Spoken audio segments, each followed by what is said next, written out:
in the entire 220-year-long history of the Supreme Court of the United States, exactly 111 people have served in the capacity of Supreme Court justice. 108 of those 111 have been men. 97.3%. If President Obama's nomination to the court of Elena Kagan today is confirmed by the Senate, that percentage will drop from 97.3% to 96.4%. USA! If confirmed by the Senate, Elena Kagan would join Ruth Bader Ginsburg and Sonia Sotomayor as the third woman on the United States Supreme Court. If she's confirmed, that means that 3 of the 4 women to have ever served on the Supreme Court will all be serving at the same time. If she's confirmed. Modern Supreme Court nomination confirmation battles are about as close to political blood sport as Washington has. As of today, as expected, let the games begin. It strikes me that if a nominee does not have judicial experience, they should have substantial litigation experience. Ms. Kagan has neither. Senate Republicans pouncing today on the fact that Elena Kagan has never served as a judge. The last time someone who wasn't a judge was nominated to be a Supreme Court justice was in 2005, when President Bush nominated White House counsel Harriet Miers to fill the seat of Justice Sandra Day O'Connor. That nomination lasted all of 25 days, whereupon Mr. Bush was forced to withdraw his pick for lack of political support.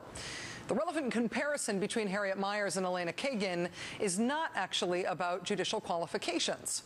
There really are no serious questions about whether Elena Kagan is qualified for the Supreme Court. Harriet Miers had essentially been George Bush's lawyer, and she'd been White House counsel for a hot minute, and that's it. Elena Kagan, on the other hand, is the current Solicitor General of the United States. That's the person who argues the government's cases in front of the Supreme Court. She is the former dean of Harvard Law School. She is a former clerk to the Supreme Court. She has a nationwide, coast-to-coast, sterling legal reputation. She has been a long-time mainstay of Supreme Court speculation. The invocation of Harriet Miers' name right now, again, let me repeat, is not because of the qualifications of these 2 nominees. It's because of this. It's because the thing that killed Harriet Miers' nomination was resistance from the base of the president's own party. Criticism that the president at the time, George W. Bush, had not chosen someone conservative enough, someone with enough of an overt conservative record to settle conservatives' doubts that she would be a solidly right-wing justice. Advisors say Senate Republicans warned the White House they could not guarantee enough votes for Miers, even from the president's own party.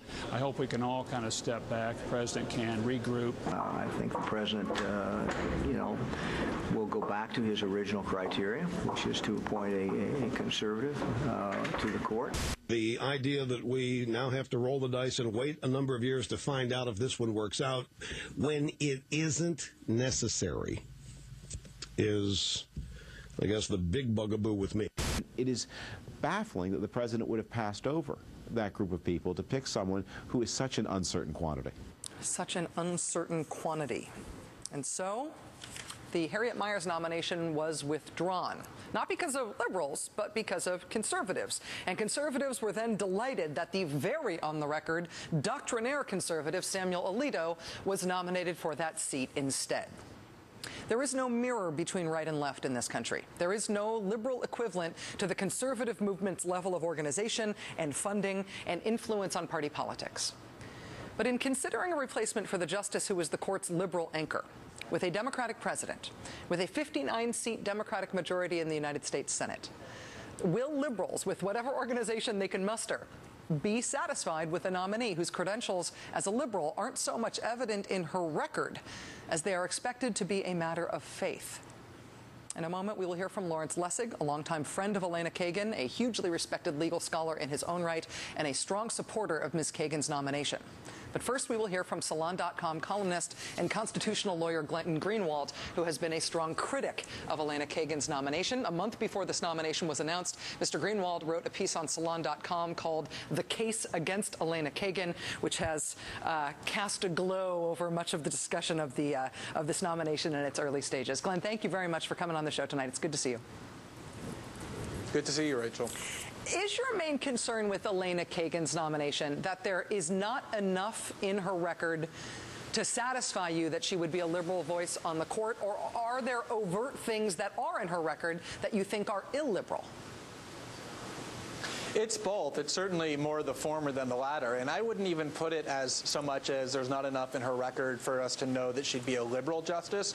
Well, the concern is that she's actually a complete blank slate. She's somebody who has managed over the course of the last 20 years to avoid taking a position or expressing an opinion on virtually every single substantial political and legal question.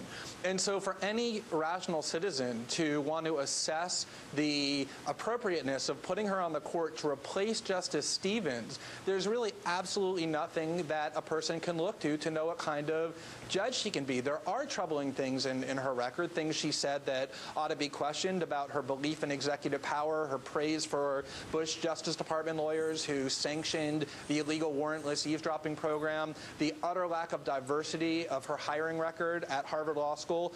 And these things need to be explored, but the real concern is she has purposely avoided expressing any opinion whatsoever over the last 20 years in a way that makes it impossible for any progressive in good faith to say that they support her nomination. I want to ask you about some of those overt things in the record that you just mentioned, but first, Glenn, when you wrote your critique of Kagan for Salon a month ago, one piece of her record hadn't yet come to light. That was a letter that she wrote in 2005 with 3 other law school deans. It was opposing a Lindsey Graham proposal about Guantanamo and the courts, and that letter did strongly criticize the Bush administration's expansion of executive power.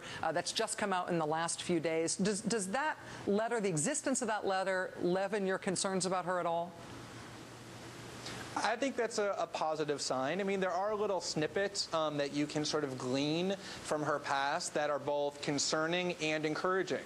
The fact that she condemned John Yoo memos authorizing torture, albeit 8 years into the Bush administration, the letter that you mentioned condemning the abolition of habeas corpus as a political matter, these are things that are encouraging. There are other things that are discouraging, but none of that really gives us a clue as to how she approaches the Constitution, what her theory of the law is, or of judging, which is really what you want to know before you put somebody on the Supreme Court, especially somebody who, replacing Justice Stevens, could easily move the court to the right if they're not the kind of judge Justice Stevens is. So yes, those are good pieces of evidence, but they tell us actually very little about the kind of judge she would be.